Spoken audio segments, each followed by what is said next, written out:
नमस्कार सभी को। आज इस वीडियो में आपको बताएंगे जैसे कि ग्रामीण क्षेत्र में चौराहे की माता हो गई या फिर अन्य देवी जो होती है कि जैसे कि उनको पूजते हैं लोग। और जैसे कि ग्राम देवता हो गए, डी हो गए या फिर कुछ ऐसे होते हैं ग्रामीण जैसे ब्रह्म बाबा हो गए। बहुत सारी ऐसी शक्तियाँ जो होती हैं जो क्षेत्रीय होती हैं, जैसे कि क्षेत्र में होती हैं, आपके गाँव गिराव में होती हैं, अगल-बगल गाँव में होती हैं, जो कि शक्तियाँ वहीं की होती हैं, सीमित होती हैं, वहीं की पूज्यमान होती है, वहाँ पे पूजा जाता है।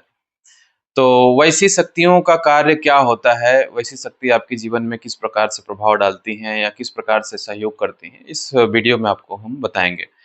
देखिए, होता क्या है कि बहुत सारी ऐसी शक्ति जो होती है, जो आपकी पीढ़ी में या फिर आपके पिछले पीढ़ी में जैसे कि किसी ने पूजा हो उसको, या तो फिर किसी देवी-देवता के साथ में वो शक्ति चलती रही हो। ऐसा भी होता है कि जैसे मान के चलिए आपके घर में कोई साधक रहा हो पहले, जैसे किसी बड़ी शक्ति को साध के चलता हो, उसके साथ में वो छोटी शक्ति ऑटोमैटिक चलती है। जैसे कि मान के चलिए उनका आवाहन करते हैं तो भी चलती है। और कुछ लोग ऐसे भी होते हैं जो कि शक्तियों को बड़ी शक्तियों को पूजने के बाद जो ग्रामीण शक्तियाँ होती हैं, जो छोटी-मोटी जो भी शक्तियाँ होती हैं, उनको भी पूज लेते हैं और साथ में उनसे भी कार्य को कराते हैं।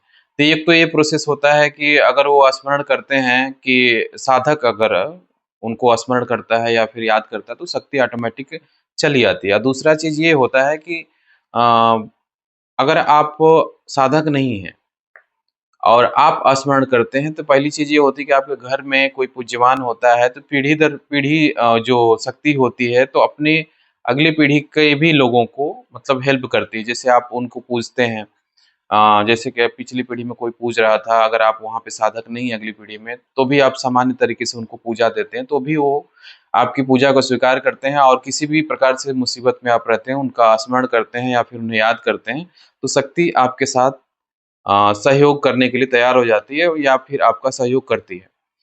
तो इसमें क्या होता है, एक तो ये चीज़ हो गया कि भाई आपके घर में कोई पूज्यवान हुआ तो आपका सहयोग मिलता है। दूसरी चीज़ ये भी होती है कि जिससे कि आपके घर में कोई भी पूज्यवान नहीं भी है, नाम मात्र से स्मरण करने से भी वो शक्ति आपके कार्य को कर देती है या फिर मुसीबत से बाहर निकाल देती है। तो ये चीज़ें कैसे होती है? देखिए, क्या होता है जैसे कि आप सामान्य पूजा करते हैं और आप साधक भी नहीं, घर पे कोई भी साधक नहीं रहा हो, आप नॉर्मली ज़िंदगी को जीते हैं। तो उसमें क्या है कि आप पूजा-पाठ देते हैं, कभी न कभी साल में 6 महीने में वहाँ पे जाते हैं, पूजा-पाठ देते हैं। तो क्या होता है जे कि जो ग्रामीण शक्तियाँ होती हैं, पूरा गाँव का रखवाली करती हैं, ठीक है? या फिर चौराहे की माता हो गई, तो उनको क्या होता है कि ग्रामीण द्वारा उनको पूजा दिया द जाता है। गाँव का जो मेन मुखिया होता है या पुजारी होता है, तो उसको पूजा देता है। तो उनको वचन भी देता है कि माता या फिर देवी-देवता जो भी हैं देवता, कि आप इस ग्राम की रक्षा करो, कोई व्यक्ति बीमार ना हो या फिर कोई भी समस्या होती है तो उसे आप हटाइए। तो एक तो ये भी होता है कि वो शक्ति आपके स्मरण से भी काम करती है, जैसे या तो फिर आप उनकी पूजा-पाठ करते हैं तो भी शक्ति आपकी आवाज़ को सुनती है और आपके कार्य को कर देती है। और कभी भी किसी भी मुसीबत में रहते हैं तो आप देखे होंगे कि उस शक्ति का आवाहन करते हैं या फिर शक्ति का स्मरण करते हैं, मन में सोचते हैं या बोलते हैं कि भाई मुझे इस मुसीबत से आप बाहर निकालिए, हम आप लोगों को पूजते हैं या फिर आपको हम रोज़ नमन करते हैं।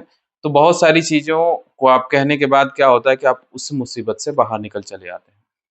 तो इस प्रकार से ग्रामीण शक्तियाँ जो भी होती हैं, ग्रामीण क्षेत्रपाल हो गए, ग्रामीण के देवता हो गए, आपके साथ कार्य करते हैं।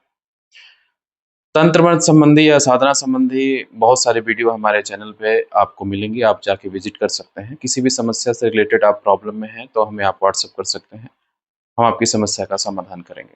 इस वीडियो में सिर्फ़ इतना ही। जय माता दी, जय महाकाल, जय माँ विंध्यवासिनी, हर हर महादेव।